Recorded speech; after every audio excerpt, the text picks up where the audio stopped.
Hello ji, good morning बच्चों। Welcome to my YouTube channel. इस channel को सब्सक्राइब कर दीजिए और इस वीडियो को लाइक और शेयर करना ना भूलें। बहुत ही इंपॉर्टेंट क्वेश्चन जे एडवांस का, और इसमें इंस्ट्रक्शंस दे रखा है क्या। मार्किंग स्कीम बच्चों, यहाँ पर सेक्शन 3 है, लिंक्ड कॉम्प्रिहेंशन टाइप, वही पैराग्राफ जो है,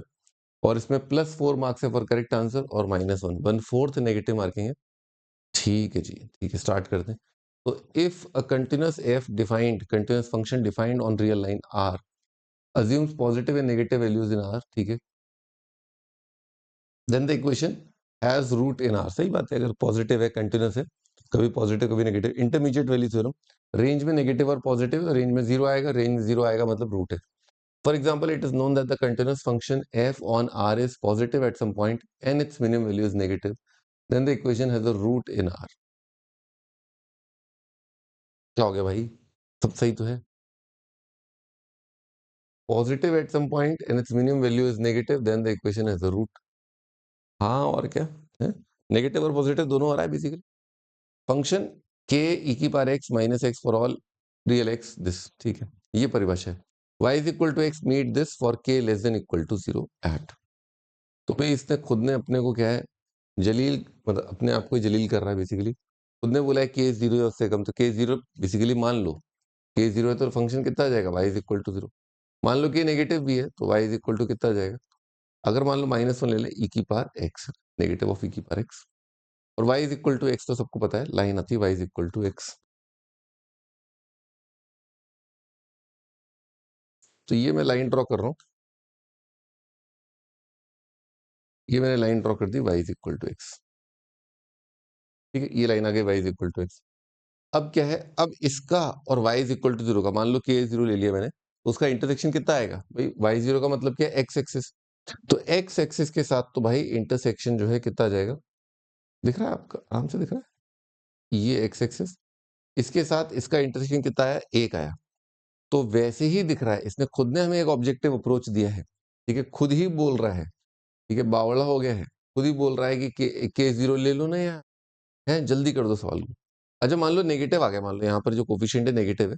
के की वैल्यू जीरो नहीं है, नेगेटिव आ रही है, तो नेगेटिव का कैसे होता है। तो भाई जैसे y is equal to F X का ग्राफ आपको पता है, ठीक है, वैसे y is equal to minus of F X, negative of function का ग्राफ कैसा होगा। आइए हल्का सा देख लेते हैं एक बार। मान लो आपका y is equal to E की पावर एक्स है, तो ये आपका ई की पावर एक्स का ग्राफ होता है। इसी का नेगेटिव फंक्शन का जो ग्राफ होगा, नेगेटिव फंक्शन का ग्राफ होगा, वो आपका ऐसा हो जाएगा, नहीं, ठीक है ना। आप पॉइंट सोच लो ना एक बार, इस ग्राफ पर अगर एक पॉइंट है, उसका नाम क्या है, एक्स कोमा वाई, वही सेम एक्स रखे है, वही सेम एक्स रखे, वाई का वैल्यू कितना आ रहा है, नेगेटिव आ रहा है ना, ऊपर वाले को वाई मान रहे हैं, तो नीचे वाला कितना आ जाएगा, -1। और इन दोनों पॉइंट में कनेक्शन क्या है, इन दोनों पॉइंट में कनेक्शन ये है कि अगर ये एक्स वाई है, तो एक्स कोऑर्डिनेट तो सेम, यानी कि वर्टिकल लाइन, और वाई -1, यानी कि मिड पॉइंट हमेशा क्या आएगा, एक्स एक्स पर आएगा। इसका मतलब ग्राफ सिमेट्रिक हो जाएगा अबाउट आपका एक्स एक्सिस, ठीक है। तो नेगेटिव फंक्शन जो है आपका इस तरह से आएगा। इंटरमीडिएट वैल्यू थ्योरम से दिख रहा है कि शुरुआत में ये ऊपर है, बाद में ये नीचे है, तो जो ऊपर था वो नीचे आ गया, और बीच रास्ते में ये पड़ा, तो काटेगा ही कहीं ना कहीं, कहीं ना कहीं काटेगा, तो एग्जैक्टली 1 पॉइंट आपका आंसर आ जाएगा, ठीक है। तो काफी इजी सा सवाल। Next question, the positive value of के for which this has only one root.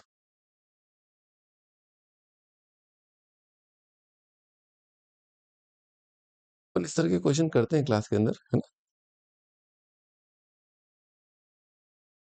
The positive value of के for which this equation has only one root, तो मैंने आपको कई बार बताया है, जैसे ऐसे कर लो इसको, कि ई की power x is equal to x, e की power x is equal to x by k, मान लो आपने ऐसा कर दिया,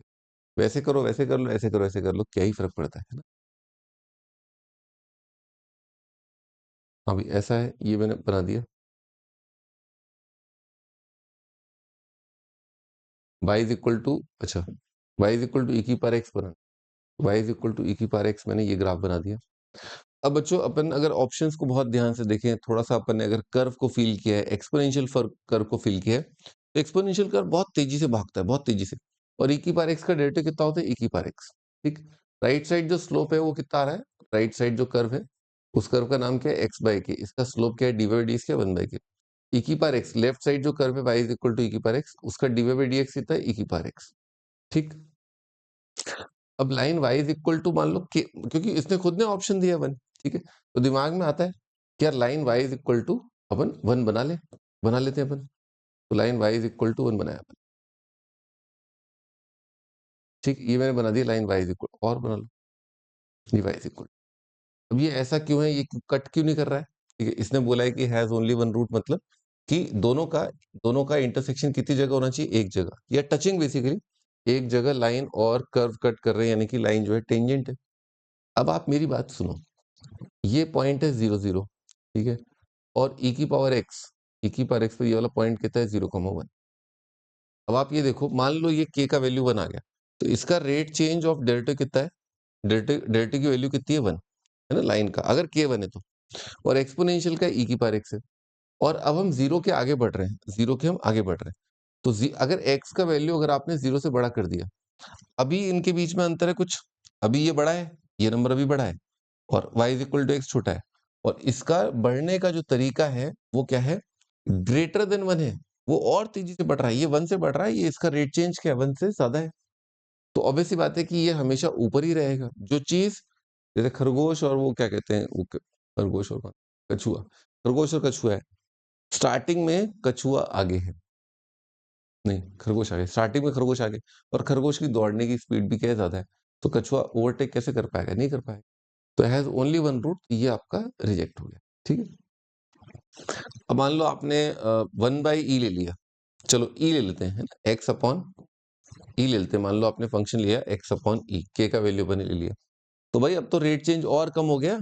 इसका भी वैल्यू अभी भी 0 है, और इसका रेट चेंज कितना है 1/e, उसका रेट चेंज अभी 1 से ज्यादा है, तो ये 1 से कम हो गया, तो और नहीं आएगा, ठीक है, ये ई के लिए बिल्कुल नहीं आएगा, आप समझे क्या, स्लोप कर दोगे ना आप 1/e, तो लाइन और झुकी हुई आएगी ना,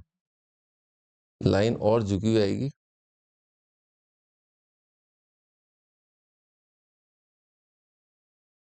ठीक है, log 2 बेस ई और एक 1/e बचा है, ठीक है, तो 1/e तो क्या है, ई कर देगा, वो तो काफी ज्यादा हो जाएगा, है ना, वो फिर अपने को लगाना पड़ेगा अंदाजा, log of 2 base e, log of 2 base e कितना है 0.693, हम्म,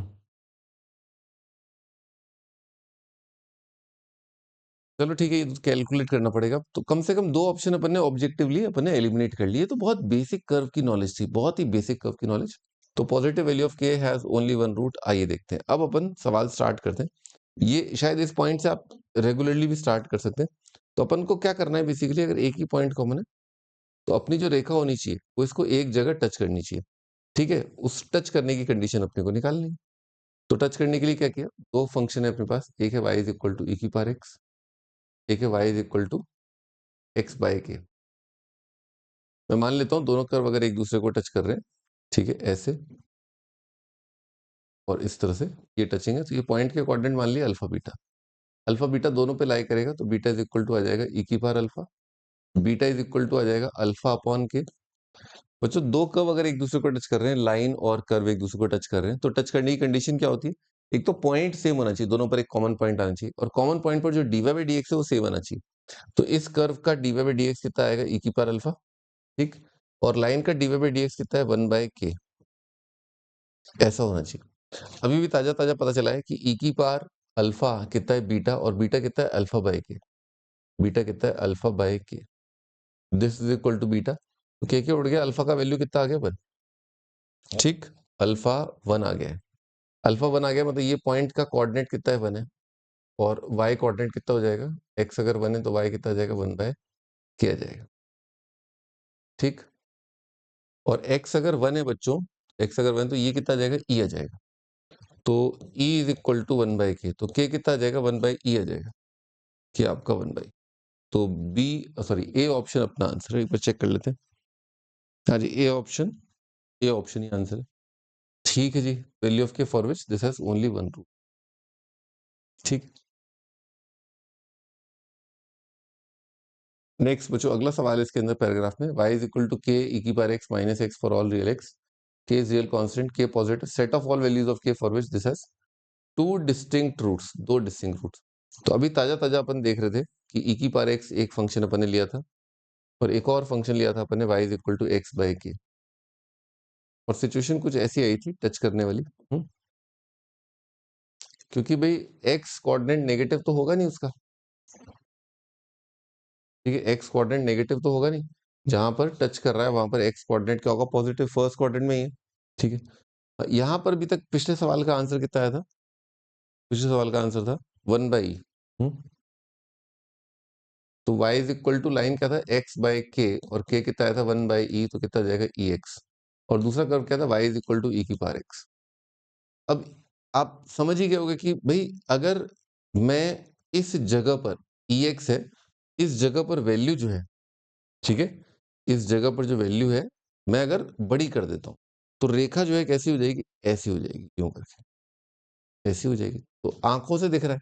कि बस इसको बड़ा कर दो बच्चों, यहाँ पर x का कोएफिशिएंट बड़ा करने का मतलब, और यहाँ पर एक 1/x का कोएफिशिएंट क्या है, 1/k। तो 1/k को क्या करना पड़ेगा अपने को, छोटा, ताकि x किसी बड़े नंबर से मल्टीप्लाइड हो। तो अगर यहाँ पर 1/k अगर e आ रहा है, तो k को वैल्यू क्या करना पड़ेगा, छोटा करना पड़ेगा, तभी तो x का कोएफिशिएंट। अभी x डिवाइड हो रहा है कैसे, मैं बात कर रहा हूँ मल्टीप्लाई करने की। मल्टीप्लाई किससे होता है, x स्लोप से। स्लोप बढ़ानी है, तो स्लोप बनानी है, तो इसके अंदर स्लोप बढ़ाने के लिए क्या करना पड़ेगा, k का वैल्यू उस वैल्यू से, जो भी वैल्यू आई थी उसे छोटा करना पड़ेगा। तो अभी तक आई थी वैल्यू 1/e, अब क्या करना पड़ेगा, 1/e से छोटा करना पड़ेगा। और पॉजिटिव, भाई जीरो पर तो क्या हो जाएगा, स्लोप कितना हो जाएगा इसका, स्लोप कितना हो जाएगा, एक्स के अगर जीरो के पास है इनफाइनाइट हो जाएगा। इनफाइनाइट मतलब ऑलमोस्ट वर्टिकल लाइन आएगी, ठीक है। अच्छा, इसमें एक दो डाउट आते हैं बच्चों को, ठीक है, वो ये है कि भाई भाई लाइन जो है कौन बड़ा नंबर है, जैसे मान लो e की पावर x बड़ा नंबर है, ठीक, एक फंक्शन, और दूसरा फंक्शन क्या है, x बाय के, ये इसमें लिमिट लगा दी है x टेंडिंग टू इन्फिनिटी, और x पॉजिटिव ही है और k भी पॉजिटिव है, x टेंडिंग टू इन्फिनिटी, ठीक है। बच्चों एल ऑर्बिटल लगा दिया, e की पावर x का, e की पावर x, इसका कितना जाएगा 1/k, आंसर कितना जाएगा, इनफाइनाइट। यानी कि जब x बहुत लार्ज नंबर है तो कौन सा फंक्शन आसमान पर जल्दी पहुंचेगा, तो जल्दी पहुंचने वाला फंक्शन कौन है, e की पावर x। रेखा छोटी है, e की पावर x बड़ा है, वैल्यू कितना आ रहा है भाई, एक नंबर डिवाइडेड बाय दूसरा नंबर कितना आ रहा है, इनफाइनाइट। तो यानी कि ऊपर वाला नंबर क्या होगा, बड़ा होगा। ऊपर वाला नंबर अगर बड़ा है, ठीक है, ऊपर वाला नंबर बड़ा है, इसका मतलब जब आप इंटरसेक्ट करोगे, जब आप ये लाइन ड्रॉ करोगे, तो हमेशा एक्सपोनेंशियल लास्ट में तो एक्सीड कर ही जाएगा, ये लोग है,